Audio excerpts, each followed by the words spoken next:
महाभारत में एक प्रकरण आता है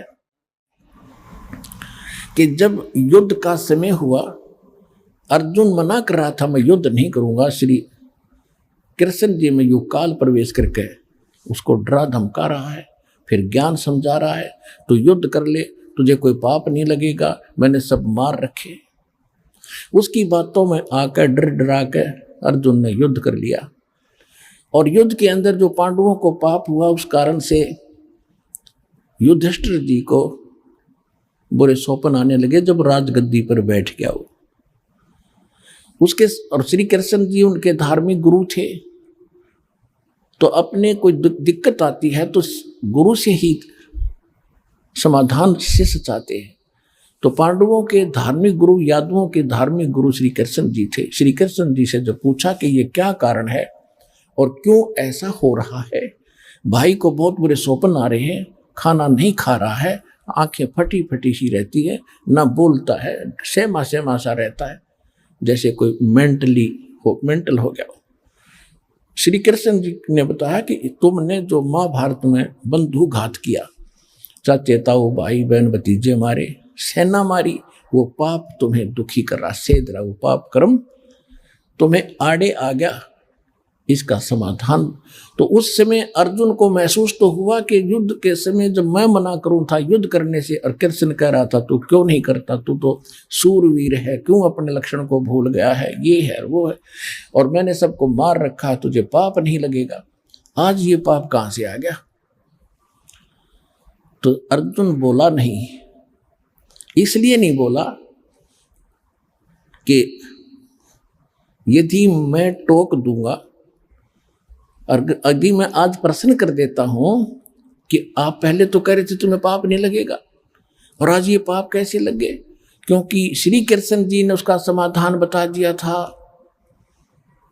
कि पूरी पृथ्वी के जितने भी साधु संत और भक्त और जनता है, यानी साधु संत हैं, उनको आमंत्रित करो, एक अश्वमेध, एक यज्ञ का अनुष्ठान करो, यज्ञ, धार्मिक यज्ञ।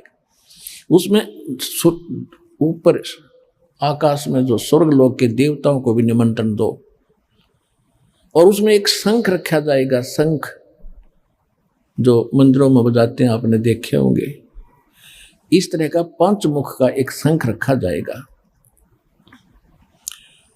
और उसमें जब यज्ञ शुरू होगी, सभी 33 करोड़ देवता, 88,000 ऋषि, 12 करोड़ ब्राह्मण और 56 करोड़ यादव, 9 नाथ 84 सिद्ध, ये सभी वहां पहुंचेंगे।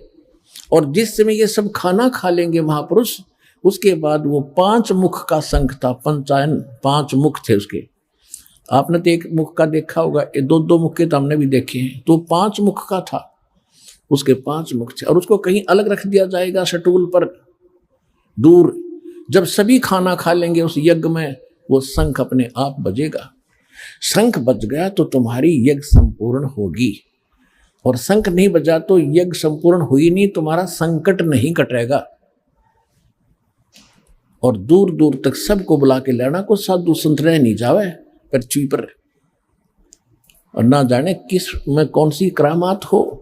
इस सोच में सबको आमंत्रित कर दिया, निर्धारित समय पर फिक्स कर दिया।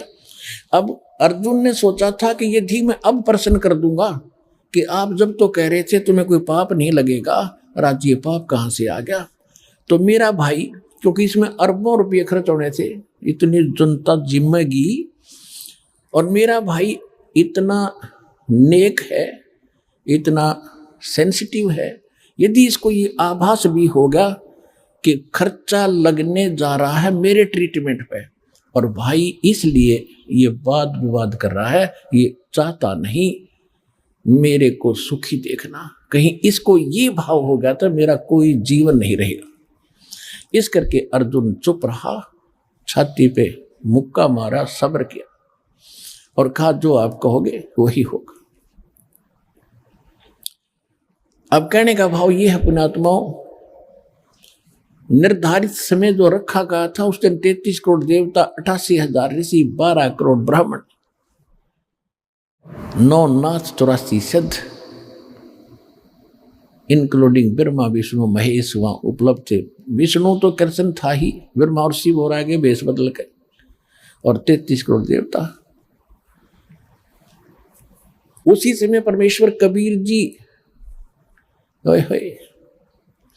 चारों युग में मेरे संत पुकारे, कूक कोई हो हम हेल रे, हीरे माणक मोती बरस ये जग चुगता ढेल रे।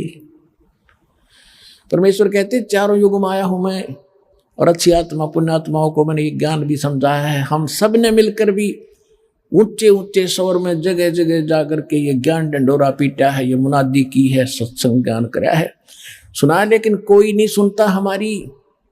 हम तो ये सत्य साधना शास्त्र अनुकूल रूप साधना रूपी हीरे और मोती तुम्हें दे रहे हैं जो बहुमूल्य हैं।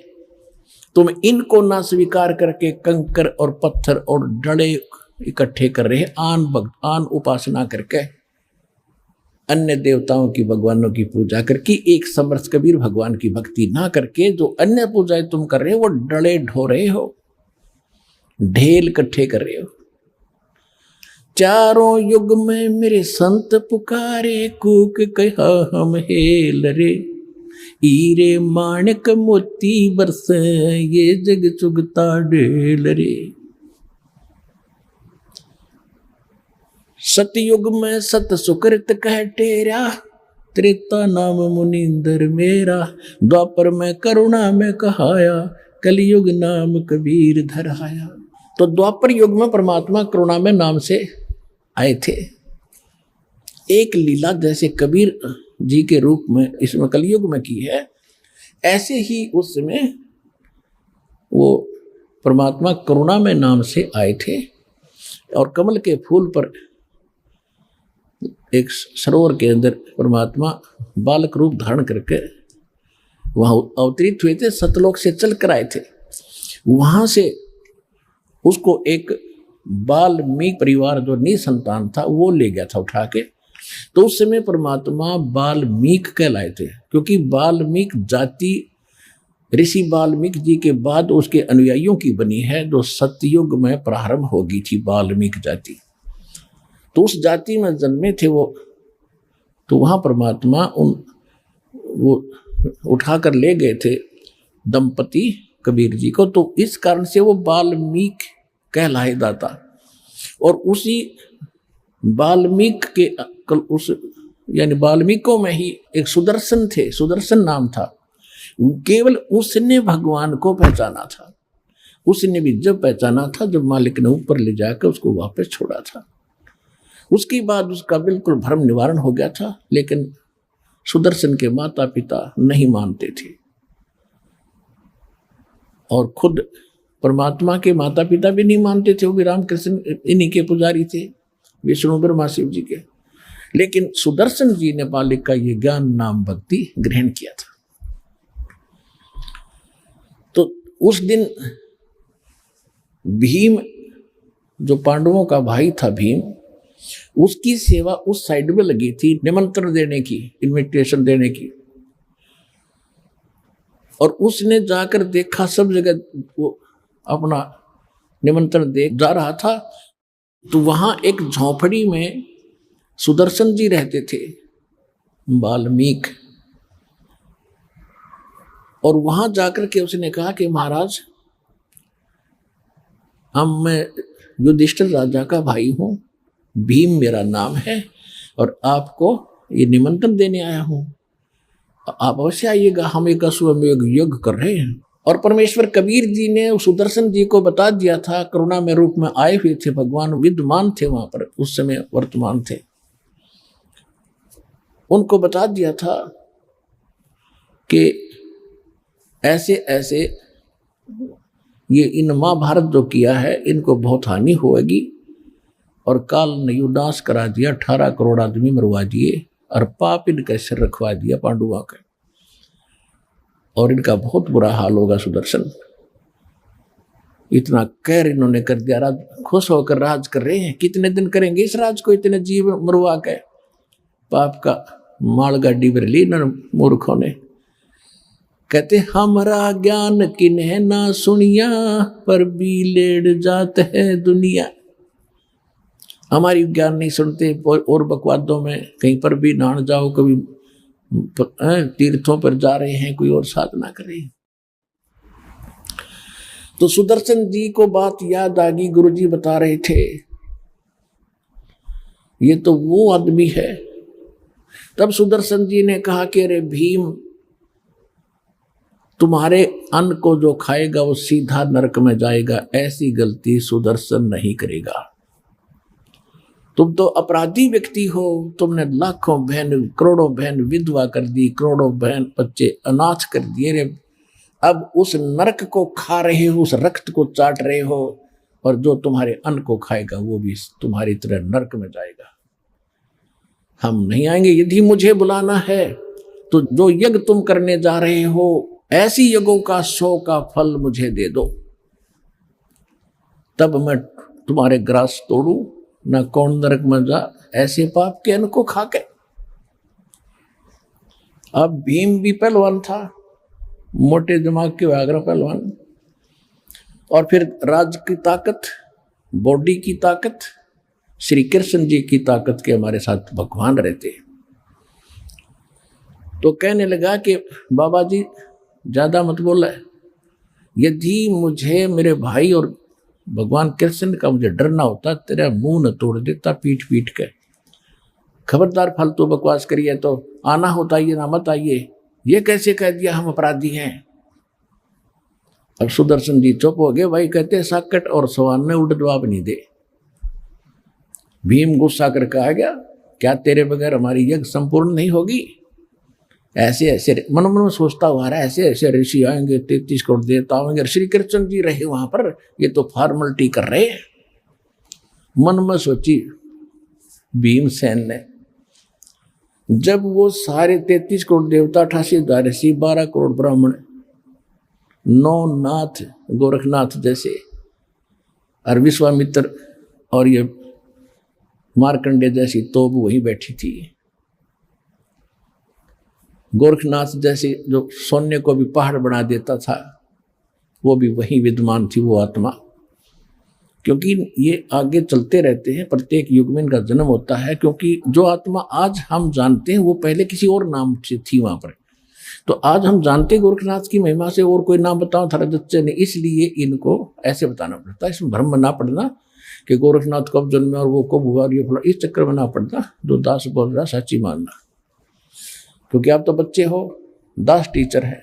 अब बताओ 33 करोड़ देवता, 88,000 ऋषि और 12 करोड़ ब्राह्मण, 56 करोड़ यादव, श्री कृष्ण जी के वंशज 56 करोड़ थे द्वारका में।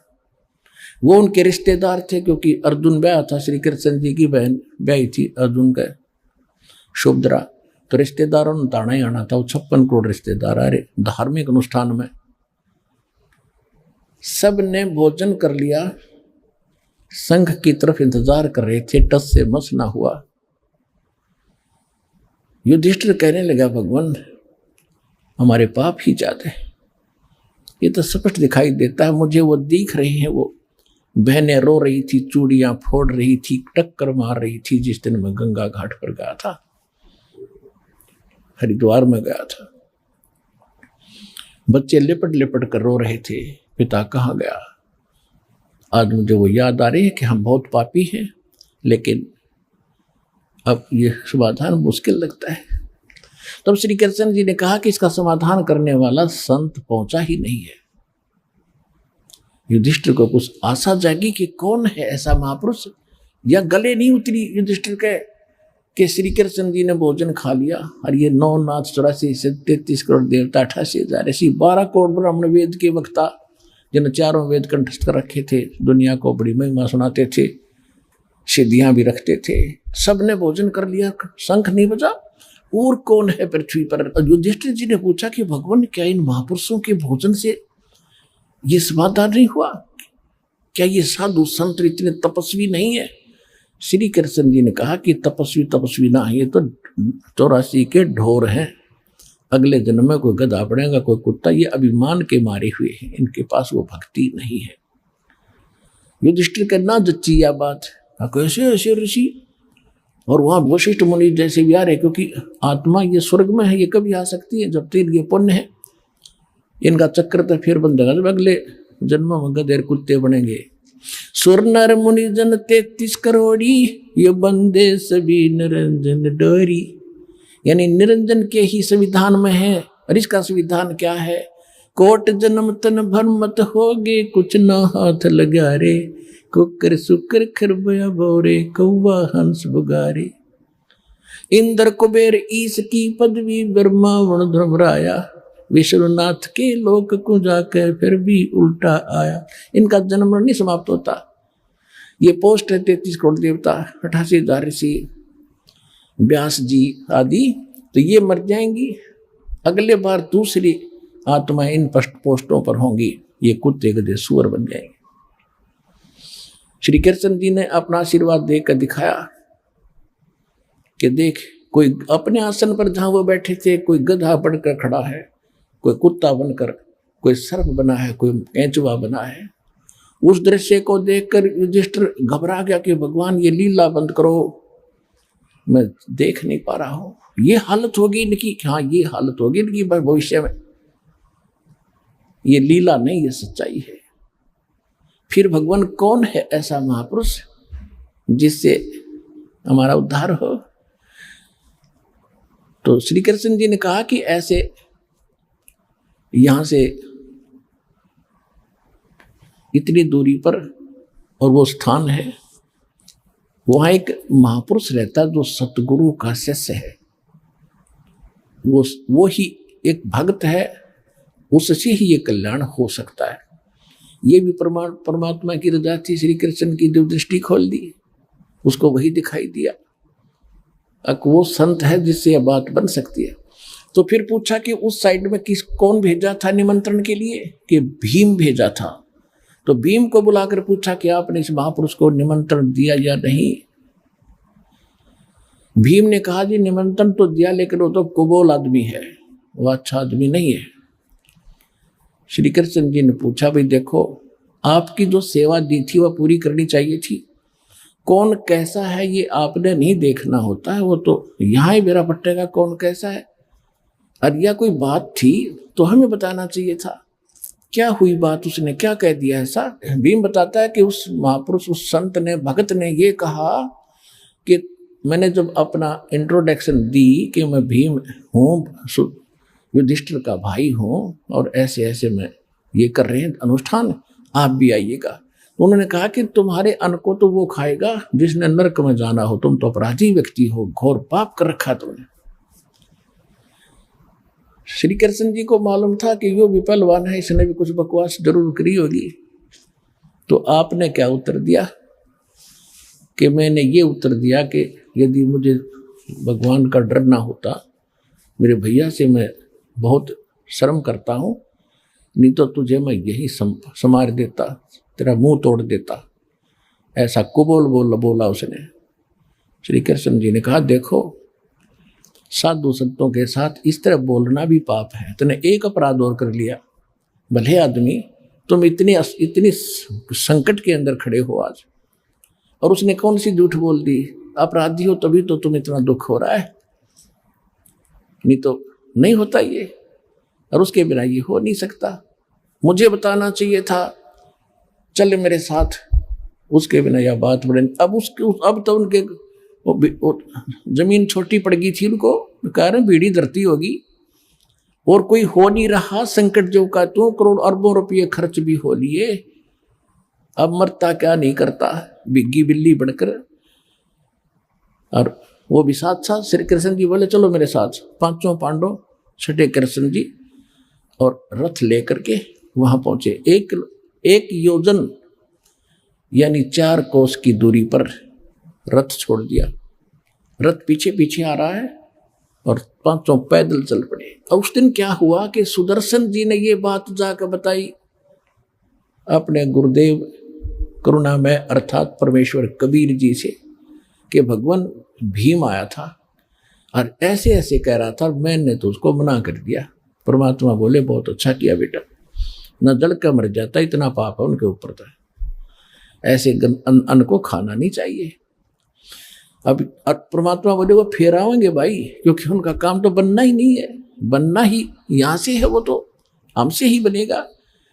और बेटा अवश्य आएंगे, फिर भी वो आएंगे ना करके तेरे पास माफी मांगेंगे, वो देख लेना जब उनका काम बनेगा। अब सुदर्शन ने सोचा भी ये तो फिर दुखी करेंगे, वो तो वहां से छोड़ के झोपड़ी और भ्रमण पर निकल गया महीने 20 दिन के लिए। उधर से वो आ रहे थे, परमात्मा ने अपनी महिमा बना के रखनी थी, अपने भगत की इज्जत रखनी थी और अपनी भक्ति की टेक रखनी थी, इज्जत रखनी थी, जनता में जनाना था कि हमारी भक्ति ऐसे ऐसे फल सबसे ताकतवर और श्रेष्ठ है।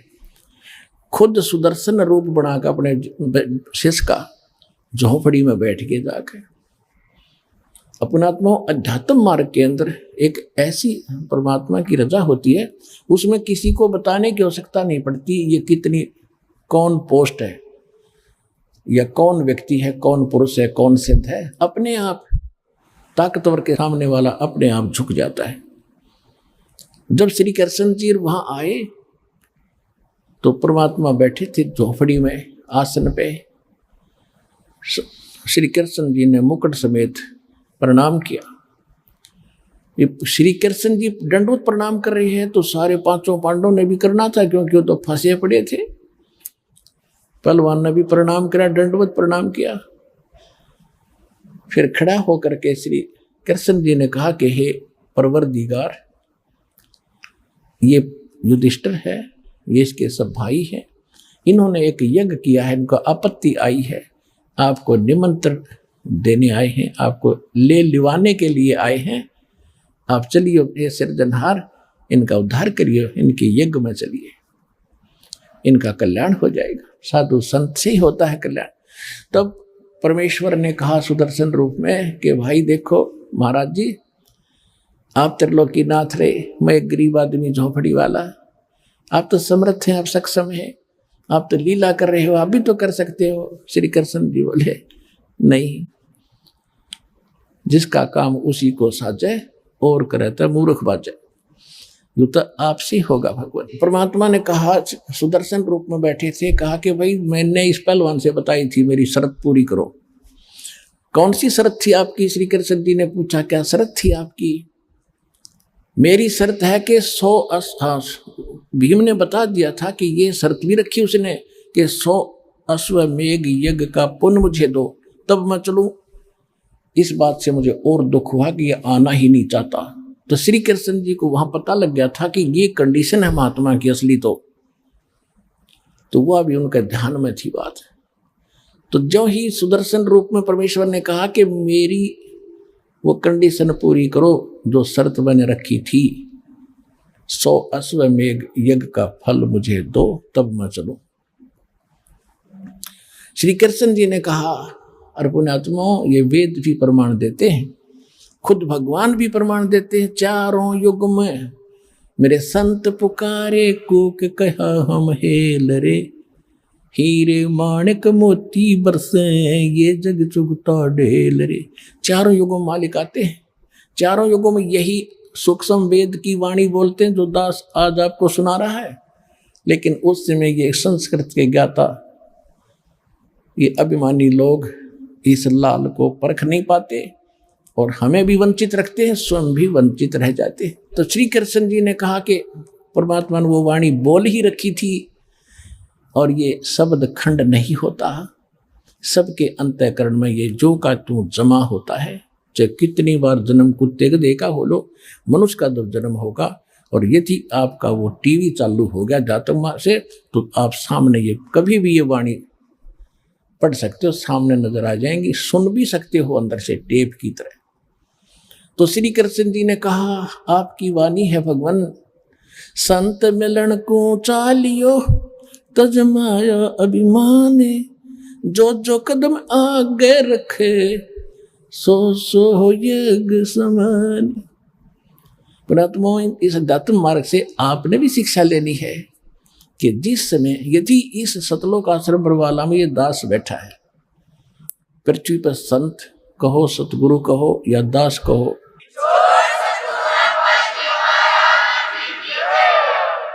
जिसके पास वो अनमोल खजाना है जो किसी के पास नहीं है। इससे वो अनमोल खजाना प्राप्त करने की विधि कैसे है? संत मिलन को चालियो तजमायो अभिमान, जो जो कदम आगे रखे ओ हे यज्ञ समान। अब जैसे आप यहाँ आते हो, अपनी पद, अपनी ताकत, अपनी ऊंची जाति, सम्मान, पद, इसको भूल के आया करो, यहाँ मत लेके आया करो। ये बीमारी है, ये तो रोग है भयंकर इस जीव के लिए। यहाँ तो एक दास बनकर आओ। जैसे बच्चा विद्यालय में जाता है, वो चाहे कितने बड़े अधिकारी का है, किसी राजा का है, किसी का है, वहाँ तो एक साथ पढ़ता है, एक जैसा बैठता है, और बच्चे उसको खुरकाते धमकाते, इधर बैठ, चल इधर बैठ।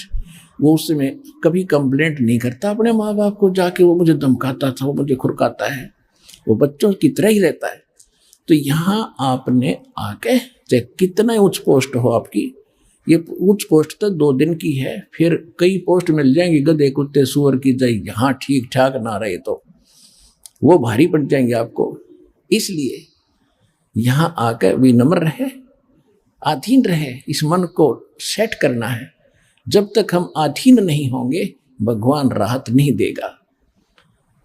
इसलिए उनको परमात्मा ने लीला करनी थी कि श्री कृष्ण में ऐसी प्रेरणा भरी, उसने जाति दंडोत प्रणाम किया, तो 5 पांडवों ने भी किया। अगर वो प्रणाम नहीं करते तो भी रजा नहीं बख्शते दाता। ये नियम है दाता का। सबको पहले किसको भी कहते सोचल छिद्र मैं करूं, अपने जन के काज, अधीन होना पड़ेगा भगवान के निकट आने के लिए। अहंकार से भगवान 100 कोस दूर है। तो श्री कृष्ण जी ने कहा कि आप ही का वचन है भगवान, संत मिलन को चालियो तजमाया अभिमान, और जो जो कदम आगे रखे ओ हे एक समान। यानी इस प्रकार आने वाले भक्त को इस सतलोक आश्रम प्रवाला में वही पुण्य मिलेगा जहां से आप चले हो, कहीं से चले हो। और कदम बोला मालिक ने ऐसे, चाहे आप ट्रेन में आए हो, चाहे आप किसी चीज में आए हो, वहां से यहाँ तक के कदम नाप देगा आपके, और उतने ही यज्ञ का पुण्य आपके अकाउंट में लिख देगा, जो यहाँ बिल्कुल मर्यादा में रहेंगे आकर के।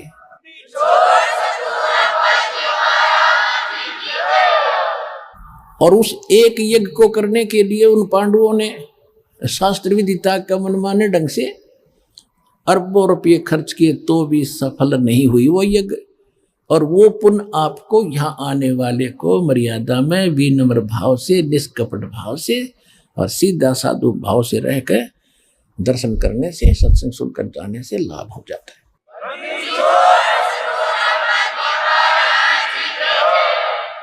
तो श्री कृष्ण जी ने कहा कि हे दाता,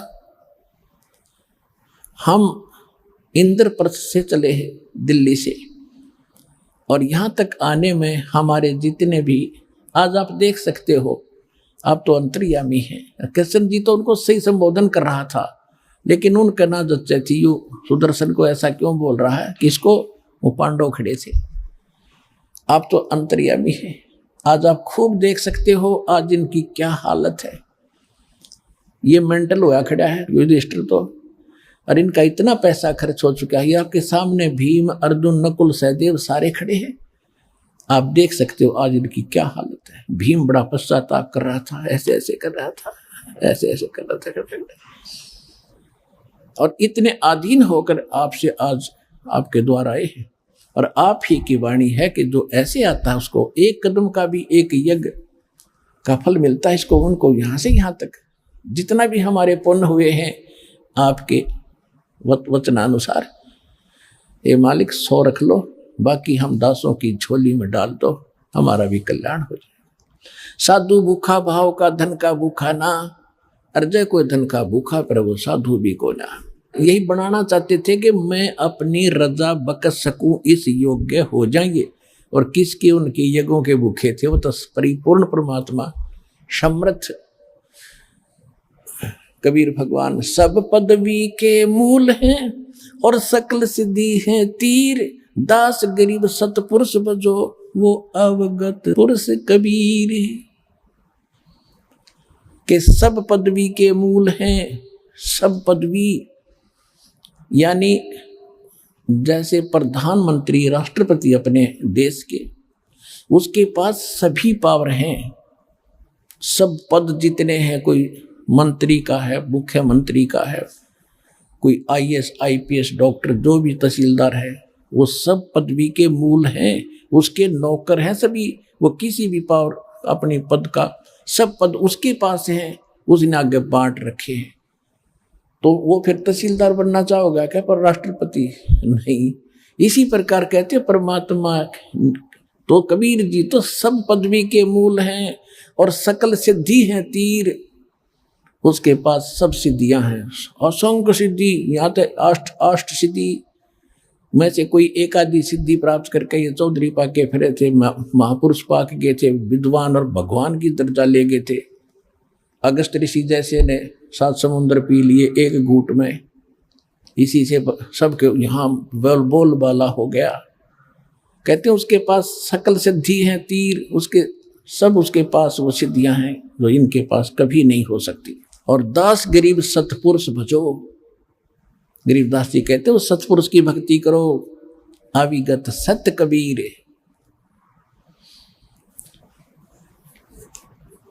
अब इस बात से प्रसन्न होकर परमेश्वर ने कहा ठीक है मैं चलता हूं। खूब आधीन देख लिए। जब भीम गया था ना पहली बार, उसने बकवास करी थी, उससे पहले वो स्नान करके आया था एक तालाब में, बहुत बड़ा तालाब था। और उस समय भीम की भी हाइट लगभग 30-40 फुट की थी द्वापर युग में। और जब उसने उस तालाब में स्नान करने के लिए सुबह सुबह गया तो उसके पैर नहीं टके थे, गोते मार नाव था।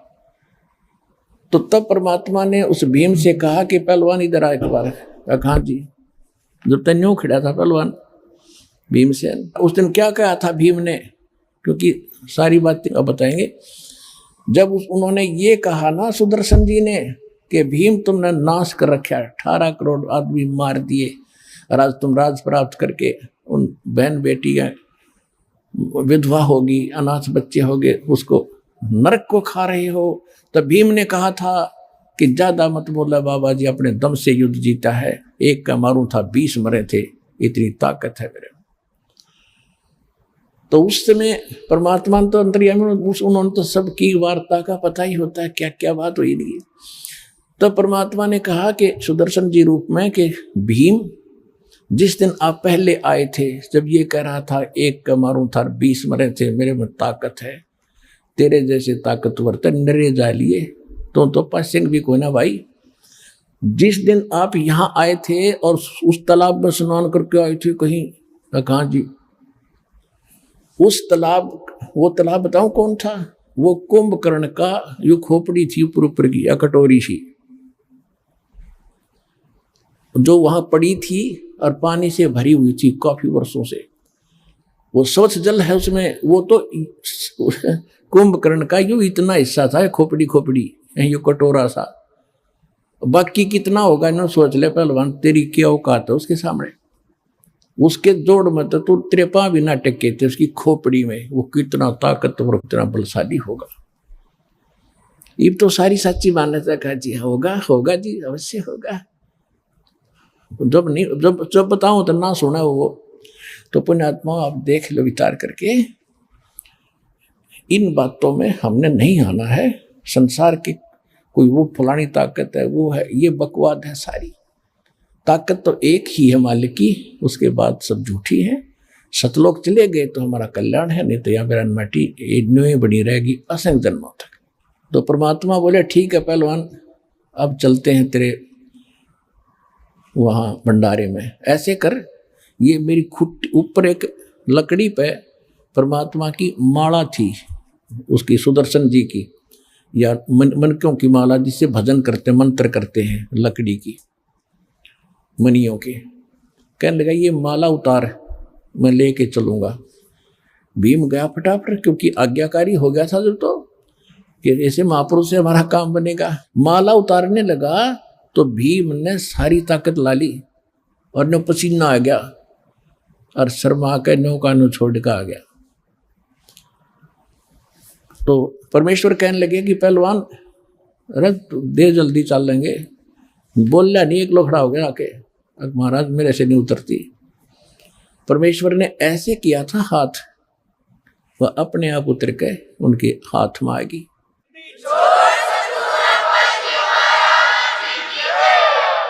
अपने आत्माओं संत चमत्कार नहीं करते, उनसे आप हो जाते हैं। और ये अगर मालिक ऐसा नहीं करते तो भीम इनका थोड़ा बहुत भ्रम बना रहता।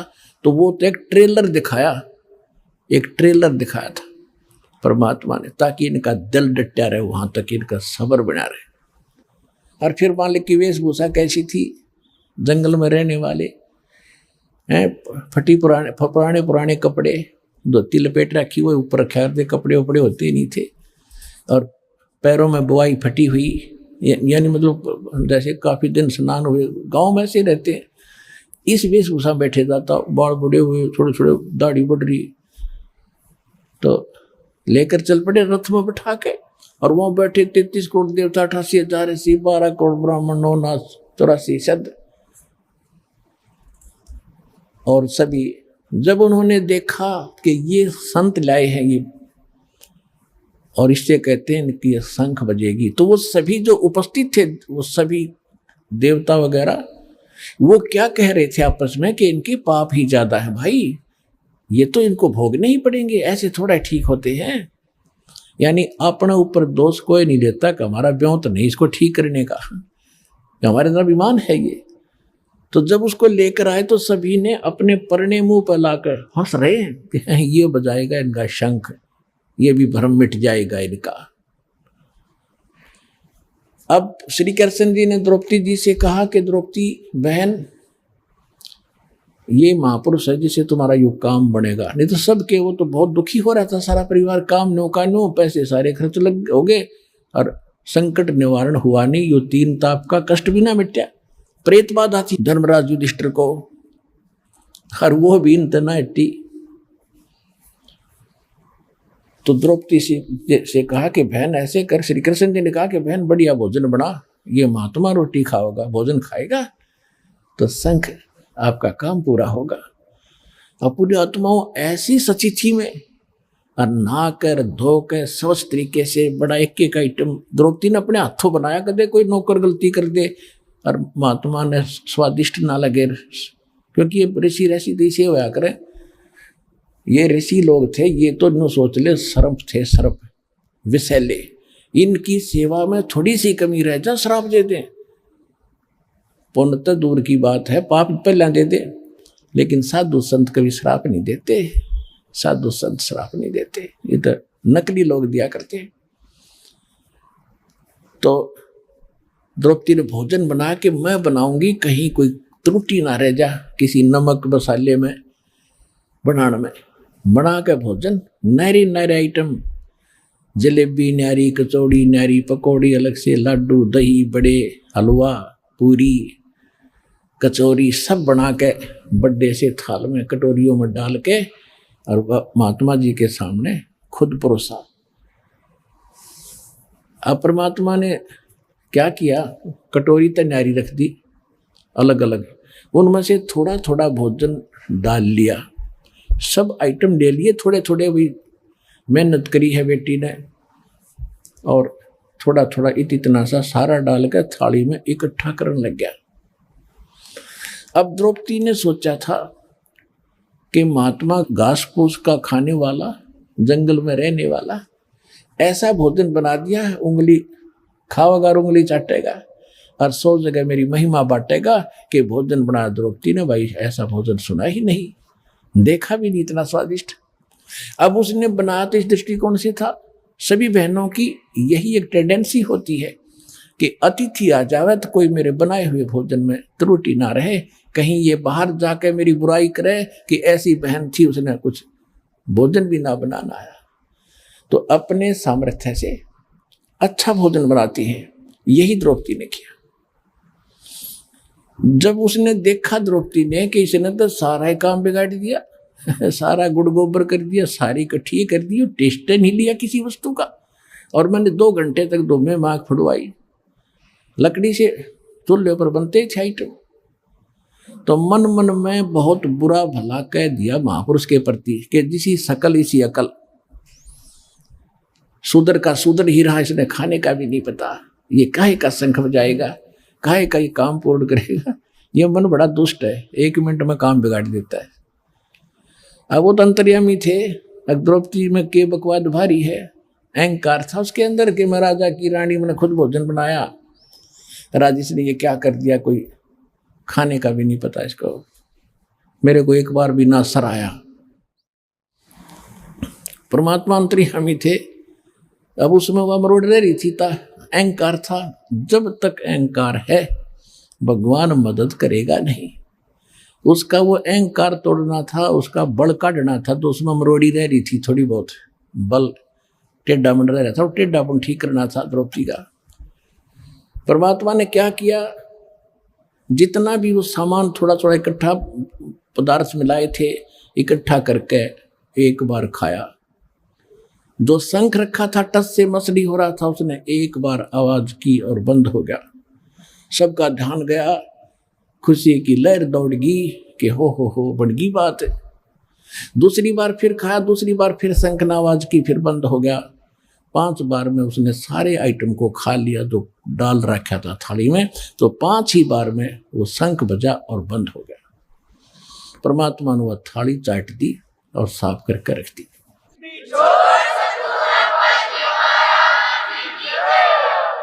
अब युधिष्ठिर ने कहा कि भगवान ओहो निहाल हो गए, हे परमात्मा कहाँ छुपा था ये रुस्तम, ओहो ये तो परम संत हैं, आपने बड़ी दया करी, ये आप ही का आशीर्वाद है इसके ऊपर।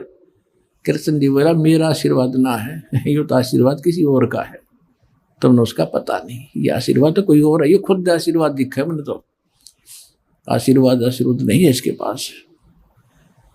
तो फिर कृष्ण जी ने कहा कि भाई बात सुनो, ये अभी बात बनी नहीं। क्यों नहीं बनी भगवान, क्या बात हो गया? कि इस शंख ने तो बहुत देर तक बजना चाहिए था और इतनी जोर की आवाज करनी चाहिए थी, स्वर्गलोक में इसकी आवाज जानी चाहिए थी, अभी बात बनी नहीं भाई।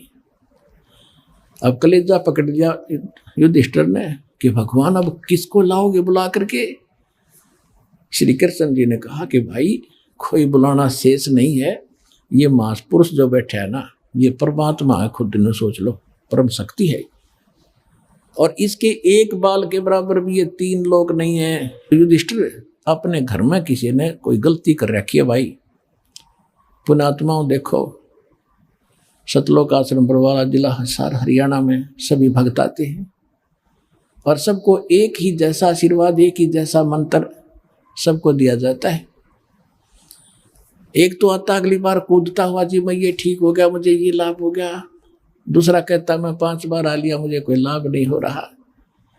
पुण्यात्माओं, जब पावर हाउस एक और उसी से कनेक्शन सबको दे रखा, एक की बिजली जल रही है, पंखा चल रहा है, दूसरे का नहीं जग रहा है, तो तेरा पंखा खराब है, उसने ठीक करा भाई, जगेगा। सतगुरु के दरबार में कमी काहे की ना, हंसा चूक नहीं पावता, तेरी चूक चाकरी मां।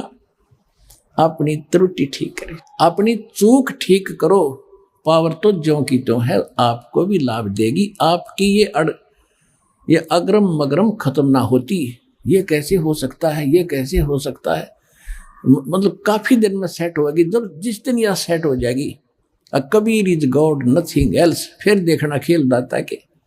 यही तो बात बिगड़ी पड़ी है। काल ने सबसे पहले ये नाश किया कि भगवान का नाम और निशान मिटा दूं और किसी को भगवान माने धक्के खाओ। अरदास के लिए सबसे बड़ी समस्या है कि मैं भगवान को भगवान सिद्ध करूं, हजारों प्रमाण दूं, जब जाके दिमाग में सेट होती है सचमुच कबीर इज गॉड।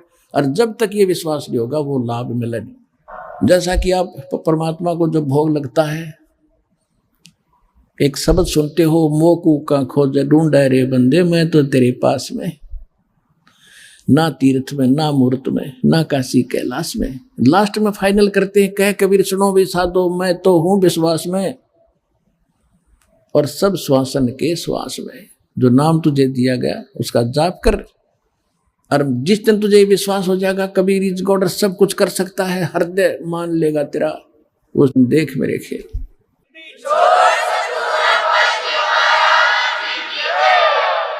तो द्रौपदी कि मन का दोष निकालना था, तब श्री कृष्ण जी ने कहा कि ये भगवान है खुद, और कोई अपने घर में त्रुटि है जिस कारण से लाइट नहीं आई, पावर आई नहीं, झपके मारेगी 2 बार 5 बार झपके लगागी, बंद होगी। तब कृष्ण जी को पता था कि द्रौपदी घनी चौधर की भूखी है, कार्य है इसमें थोड़ा सा। द्रौपदी के बुला के, बहन सच्ची बताना, जब ये महात्मा रोटी खा रहा था आपने इसके प्रति क्या विचार किए? कृष्ण जी भी देख रहे थे और द्रौपदी ने भी देखा थी, वो कभी नो करे थी कभी नो करे थी, बैठी बैठी समझ गए थे कि अब काम बिगाड़े तगी। तब उसने पूछा कि सच्ची बात बता, तूने क्या मन में सोचा इस महापुरुष के बारे में? इस महापुरुष बिना तुम्हारा काम नहीं होगा। तो इसने के एक सुपथ सुधरी है क्या? इसको तू बाल्मीक समझती है? इसके एक बाल के बराबर भी 3 लोग नहीं, इतनी ताकत है इस महापुरुष के अंदर।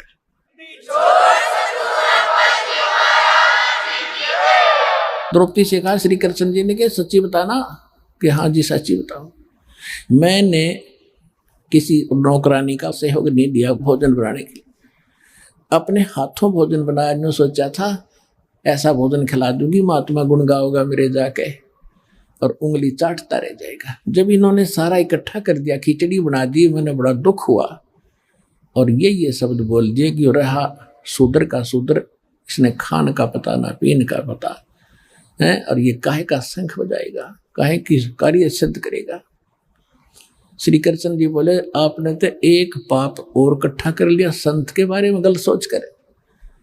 संत तो किसी तरह रहे, कैसे ही करे, तुमने बकवादों की जरूरत नहीं। अगर आप ही इतने अच्छे होते तो फिर इसको बुलाकर मैं क्यों डाया, मूर्ख हूं क्या मैं, ये सोच लेती थोड़ी बहुत।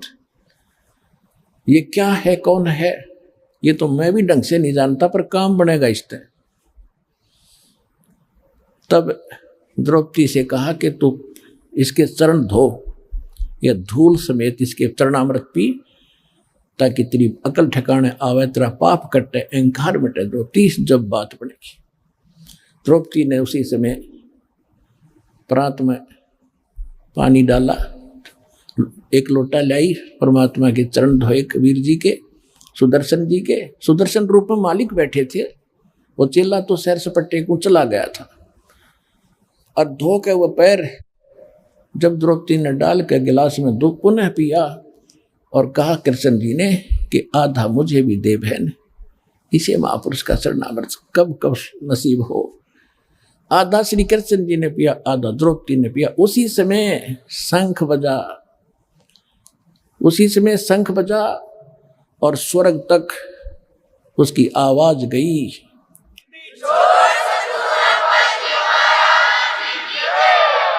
पूरी पृथ्वी पर फलदार वृक्षों के फल लदपद हो गए, फूलदार वृक्षों पर फूल लदपद हो गए। पूरा बसंत सा छा गया उस पूरी पृथ्वी के ऊपर, और बाहर सी आ गई उस परमात्मा की कृपा से। तब उनके वो 3 ताप का दुख दूर हुआ। वो 3 ताप भी तब कटे, वो प्रेत बाधा भी ना श्री कृष्ण से कटी, ना और साधना ऋषि मुनियों से कटी, समाप्त हुई।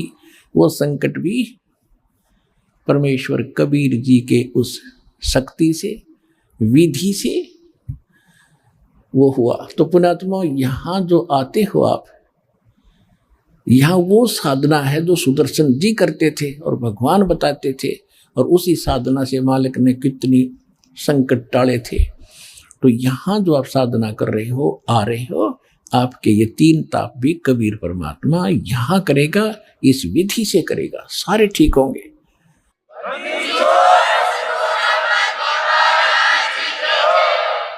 उस समय परमात्मा ने 1 घंटा सत्संग किया खड़ा होकर के, और सुनाया कि कोट जन्म तेरे भरमत हो गए, कुछ ना हाथ लगा रे, कुकर सुकर खरबा बोरे, कौवा हंस बगारे, मन तू चल रे सुख के सागर, जहां शब्द सिंधु रत्नागर। अब वो बात उनके गले उतरे नहीं, क्योंकि सारे ऋषि पाक रहा, कोई देवता बना बैठा, श्री कृष्ण जी राजा बने बैठे, युधिष्ठिर जी राजा बने बैठे।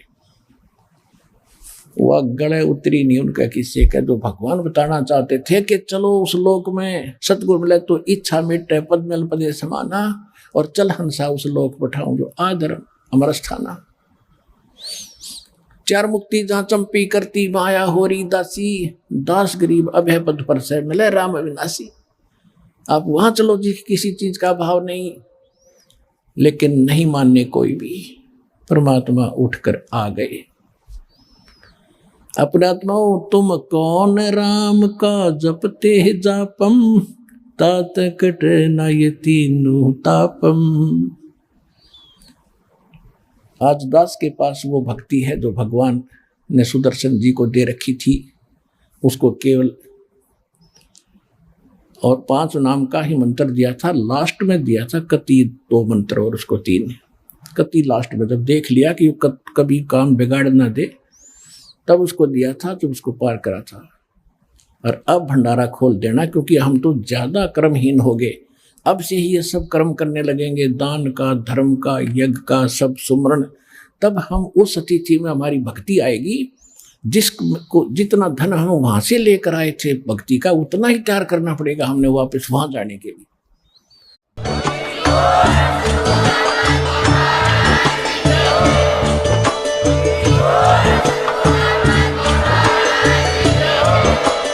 आप सुन रहे थे जगत गुरु तत्वदर्शी संत रामपाल जी महाराज जी के मंगल प्रवचन। अधिक जानकारी के लिए विजिट कीजिए हमारी वेबसाइट www.jagatgururampalji.org। संत रामपाल जी महाराज जी के शुभ आशीर्वाद से पूरे विश्व भर में 500 से भी ज्यादा नाम दीक्षा केंद्र हैं, जिन पर संत रामपाल जी महाराज जी द्वारा ऑनलाइन निःशुल्क नाम दीक्षा दी जा रही है। अपने नजदीकी नाम दीक्षा केंद्र का पता करने के लिए संपर्क करें 8222880541।